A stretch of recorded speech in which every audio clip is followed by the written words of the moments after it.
Morning!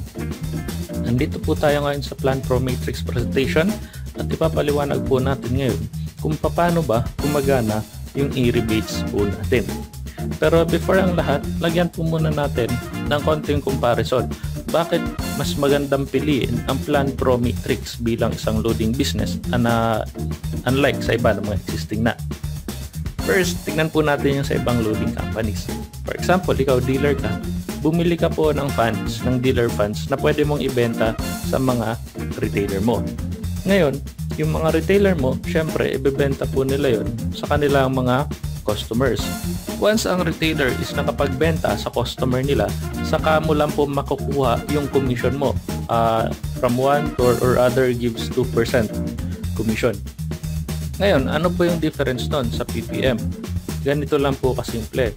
Kung ikaw ay isang dealer at bumili ka ng funds, wala pa pong naibebenta, bumibili ka pa ng funds, ay bibigyan ka na po agad ng 1% outright bonus commission. Bibigyan ka po ng outright ulit 1% commission every time mag-purchase ka. Take note ha, inuulit ko po, wala pang binibenta. Bumibili ka pa lang, kumita ka na agad. Then, saka mo po ito ibebenta sa retailer mo, then saka mo po ibebenta sa consumer mo. Ito yung konsepto ng Plan Pro Matrix. Sa bawat pag-load mo sa sarili mo, kikita ka. Sa pag-load ng iba, kikita ka. At sa bawat pag-load ng iba sa sarili nila, ay kikita ka. Sa bawat pag-load ng iba sa iba, kikita ka pa rin. Hindi po ba't napakaganda? Pag-usapan na natin kung paano nga ba talaga gumagana ang e-rebates. E-rebates, earn from your group's load consumption. Kikita ka po sa consumption ng mga members mo from your first up to your 10th level. So, paano po ba ito gumagana? Ganito example. For example, this is you. Sa first level mo, nakakuha ka ng 5 directs. So, ngayon, ito ngayon yung bilang ng network mo at ito yung nabili nilang load. So, meron kang 5 members na bumili ng 53,000 pesos na load fund for the month. Second level mo, yung 5 mong nakuhang directs ay kumuha lang din ng kanya-kanya nilang tig-5. So, ibig sabihin, meron kang 25 na bumili ng 53,000 na load funds. Third level mo, ganun lang din. Kumuha lang din po sila ng tig-5. 125 times 3,000. Fourth level, 25 mo, kumuha rin sila ng tig-5 times 3,000. Fifth level, nag-multiply by 5 times 3,000. Sixth level, multiply ulit by 5 times 3,000 also. Seventh level, ganun lang din po yung ginawa, times 3,000 pesos.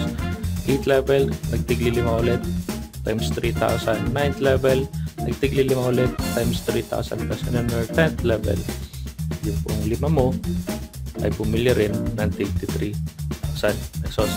Ngayon, meron ka pong percentage dyan sa consumption ng load nila. Take note, binili na po nila yan, pero meron ka pa ring percent. Kumbaga, ibebenta na nila yan sa ibang tao, labas ka na dyan, pero meron ka pa ring kita. So, magkano po yung percent na makukuha mo? So, sa personal purchase mo, meron kang 0.2%. Ibig sabihin yung sa binili mo, bukod pa po dun sa 1% outright. Kapag nagbili ka ng 3,000 pesos na load fund, meron kang 0.2% para sa sarili mo.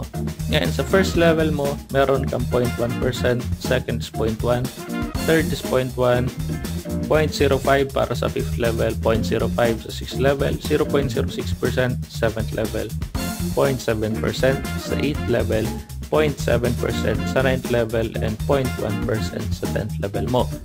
So ngayon, kung i-compute po natin yan, ganito lang kasimple kung magkano yung kikitain mo for the month. So sa first level mo, kikita ka ng 15 pesos. Maliit. Pero sa first level mo lang po yan. Okay lang yan. Kasi unang-una, saan ka makakahanap ng income na wala ka nang ginawa, kumita ka pa rin sa legal na paraan. Second level, 75, medyo maliit pa rin. Third level, 375. Wala ka pong ginagawa niya na, i-remind ko lang po kayo. Fourth level, 1875. Fifth level, 4687. 23,437.50. 7th level is 140,625. Guys, dito nyo na mapapansin, kapag napalaki nyo yung grupo nyo, tignan nyo kung magkano yung pwede nyo kitain. That's 140,625 pesos for the month. Wala pong sumali, walang nag-recruit, bumili lang po sila ng load na ibebenta nila sa iba or gagamitin nila para sa sarili nila. 7th level pa lang yan. Sa 8th level, it's 820,000, almost 1 million na. 9th level is 4 million. And 10th level is 29,296,875. Guys, mamulat na po tayo. Tignan natin. Yung kaibigan mo naglo-load, yung kapatid mo naglo-load, yung nanay mo naglo-load, yung kapitbahay mo naglo-load. Kumikita ka po ba? Sabihin natin, ikaw yung magtindahan. Ngayon, bumili ngayon yung mga kapitbahay mo, yung mga nabebentahan mo, tindahan ka, bumili sila ng load sa'yo. Kumita ka. Kaya lang, paano kung yung katabi mong tindahan nakita na naglo-load ka at kumikita ka, nagtayo rin ng sarili nilang loading station? Ibig sabihin, maging kaagaw mo na sila ngayon sa mga dati mong customers. Hindi ka na po kikita ng gaya ng dati. Pero dito sa atin, napakaganda. Bakit? Yayain mo sila mag-load station din. Kikita ka rin, hindi mo po sila kalaban. Sila ay kakampi mo na. So magkano yung kikitain mo? 29,296,875 for the month. And next month, ang tanong, bibili rin po kaya sila ng load ulit? Of course, yes. Ibig sabihin, by the next month, meron na mga nag-aabang sa'yo 29,296,875 pesos. Ito po ay para lang doon sa mga bibili ng worth 3,000 pesos na dealer funds for the month. Eh, paano pa po yung mga bumibili ng 5,000, ng 7,000 o ng 10,000 pesos na load fund for the month? Magkano pa kaya ang naghihintay sa'yo? Ngayon, meron mga nagsasabi, 29 million, totoo kaya nakikita ko? Sabihin natin na hindi mo nagawa na kumuha ng 5 directs at hanggang sa 10th level may nag-multiply din sila ng times 5. Sabihin natin, hatiin na lang natin yung kinita mo. Meron kang 14,648,437.50. O sabihin natin, hindi pa rin yan kinaya ng efforts mo.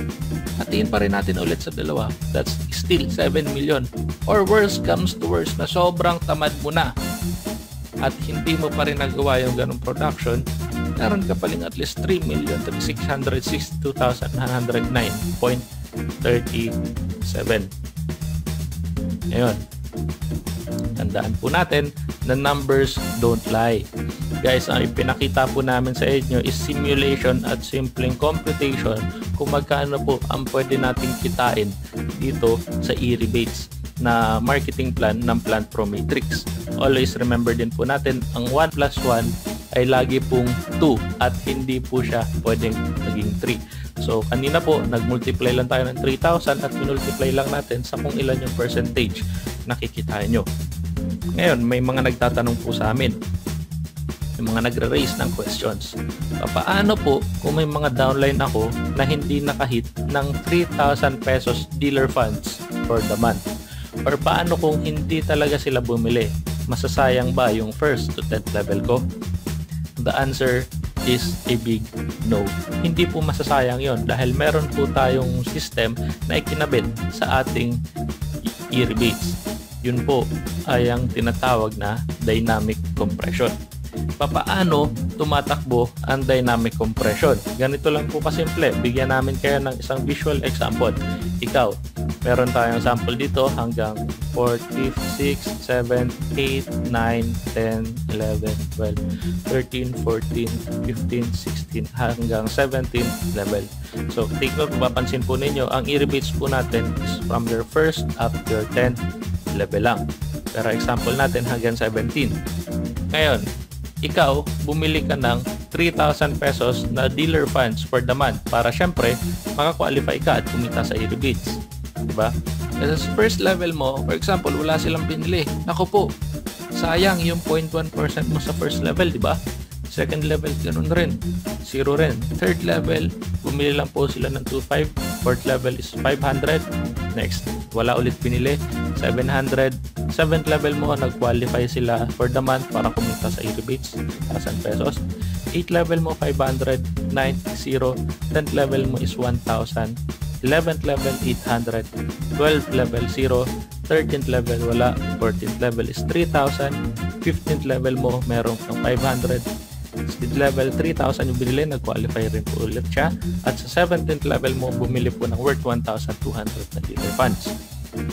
Ngayon, kung mapapansin po natin ang dyan sa status na yan, yung pong mayroon lang tatlo na nag-qualify para sa year beats. Yun po ay ang 7th level, 14th level, at 16th level.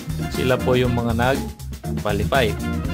Ano po ngayon ang gagawin natin dun sa mga hindi nag-qualify? From the word itself, dynamic compression. Lahat po ng mga members mo na hindi nakapag-hit or naka-qualify or nakabili, naka-purchase ng worth 3,000 pesos dealer fund for the month ay i-compress pataas papunta sa kung sino yung nakabili ng worth 3,000. Ngayon, para hindi po maging magulo, ito, example. Yung first hanggang 6th level mo, mga hindi po sila nag-qualify, di ba?